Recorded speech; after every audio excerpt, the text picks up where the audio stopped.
விஷ்ணு பிரம்மா நீதிமன்ற கோர்ட்ஸில் கேட்டுக்கோப்பா, டெல்லி டு தமிழ்நாடு வரைக்கும் எப்படியாவது வழக்கு ஆடி எடுத்துக்கிட்டே வாங்கப்பா. இவர் இப்போ இராணுவத்துக்கு உள்ளே இறங்கி விளையாடுறாரு. இராணுவ முப்போட வானரப்படை மிலிட்ரியோடு சேர்ந்து உள்ளே விளையாண்டுக்கிட்டு இருக்காரு. இந்த விளையாட்டு பெரிய விளையாட்டு. இந்த விளையாட்டு தான் பெரிய விளையாட்டு. அரசியல்வாதியாக முப்போட வீரராக இராணுவ படையாங்கிற விளையாட்டில் இப்போ இருக்குது. இது பெரிய முற்றுப்புள்ளி. இது நீதிபதி ஜட்ஜி கோட்டார் பூரா புரிஞ்சிக்கூடிய வழக்கறிஞர்கள் ஒரு 10%. ஆஹா குத்திட்டாருடா, குத்திட்டாரு. இப்போ இந்த முப்போட வீரரை எப்படி உள்ளே கொண்டு வரணும், எப்படி உலக நாடை உள்ளே ஏற்றணும், உள்ளே கொண்டு வந்து இந்த பேரை பூரா நைக்கணும்னு அவன் வழக்கறிஞர் பேசுவான். குச்சுன்னு பேசுவான். கரெக்டானா? கரெக்டாக போட்டிருக்காரா இல்லையா சொல்லு வழக்கறிஞர்கள்.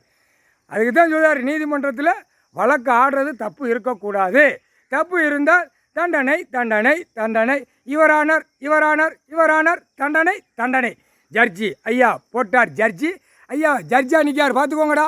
நீதிபதி ஜட்ஜாக உட்காந்துருக்கார். முக்கால் சத்தியம்.